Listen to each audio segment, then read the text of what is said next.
So another volatile day in the market. A lot of coins have taken hit from supply. What a move to the downside.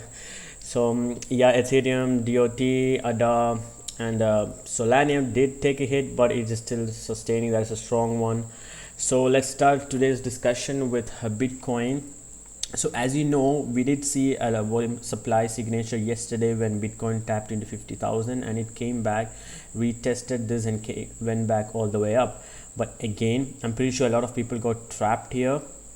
You can see the volume signature is a bit higher than the moving averages in the volume, and there was a very good reversal to the downside, and there's a huge supply. It's shown in the volume signature in most of the coin. So what to expect next in Bitcoin is you wait for a couple more tests of this demand. You wait for the price to go up, wait to come back down, go up, come back down, and each test the volume signature should diminish. The volume should start decreasing to the downside on each test. That shows that the supply is drying out. And also in price structure, you need to see that the price is ranging over here, like maybe something like this, that shows that the price wants to stay above this demand and want to head higher. And also in the volume signature, you need to see the volume decreasing on the way down. Same thing I'm expecting in Ethereum also took a great hit from supply. You can expect the price to maybe bounce back and come down and with a decreasing volume, and wait for it to sustain here for another way move up, or even to take a new position, because you never know what can happen in the market.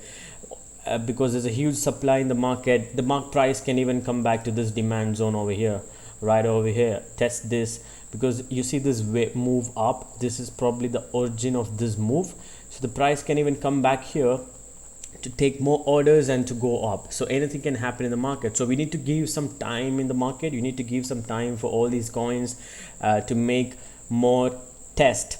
So things you should keep an eye out for is what the price can do from here. If it's going to go up, you wait, you don't jump into the trade. You wait for the price to test this bar, this huge bar that came with huge volume. You wait for the price to come down and how deep it comes and the way it comes. If it's gonna come like this, or if it's gonna range and come like a small tiny narrow range candles. And also with decreased volume. So volume signature and the reaction and the movement of the candles is very important in the couple of next days. So same thing I have to say in Bitcoin, Ethereum, even DOT has taken a big hit from volume in terms of volume too. Huge volume, huge white candle. So you wait for the price to sustain here, show some signature that the supply is decreasing. So I would expect the price to go up, at least show some strength that there is buying here, and wait for the price to come down again, go up, show some strength, come down again with decreasing volume, go up, show some strength, come down again with decreasing volume, and probably take a trade here with, of course, proper risk management. Solana on the other hand is very strong. If you compare Solana to Bitcoin, Ethereum, DOT, anything, you can see Solana is still on top. It is very strong at the moment. So if you go to lower time frame, you can see Solana is still holding this top range, but I would never suggest you guys to take a trade here. This is a very bad location in my point of view. I would never trade here. I would wait for the price to actually come back to this demand zone, because I think if you take out the volume, this is a volume profile tool that I used to see which place has more volume. You see, this is a point of control. This has more volume, so this is probably a good location to actually catch the trade from. That is 162. I even have set alerts for that price level. So I don't really plan to take a trade here, except make a small pullback. If Solana makes a small pullback, that is like 10%. That is normal in cryptocurrency nowadays.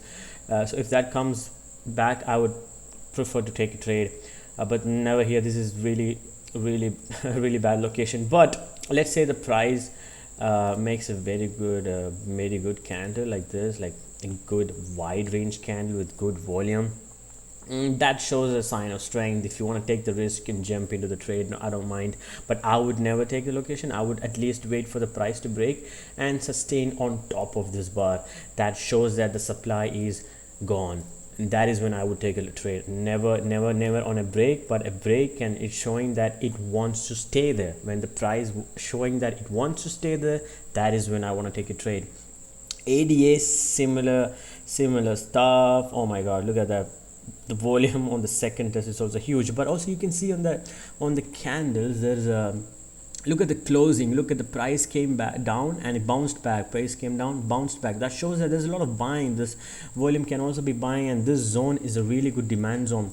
So if the price, let's say if the price bounce back and sustain on top of this level, that is showing a strength that it wants to go up and it's staying over here. It's actually a good place to initiate a trade. FET is something that I actually discussed in, I think, my second or third episode of the market discussion series. I was discussing how FET is really a good project, and if you want to add it in your investment portfolio, this is a really good one. And here's the answer: it is a really good one. Look at the strength, look at what Bitcoin did, and look at FET. Oh, look at what's Bitcoin do. Okay, Bitcoin is coming for another test.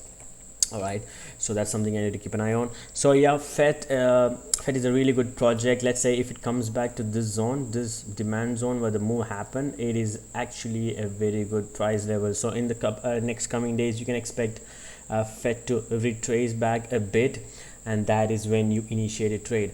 So I would want to take a look at Matic as well. Let's take a look at Matic.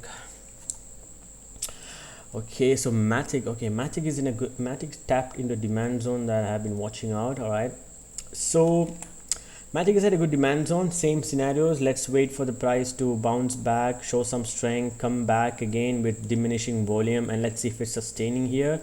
Then that's a good location.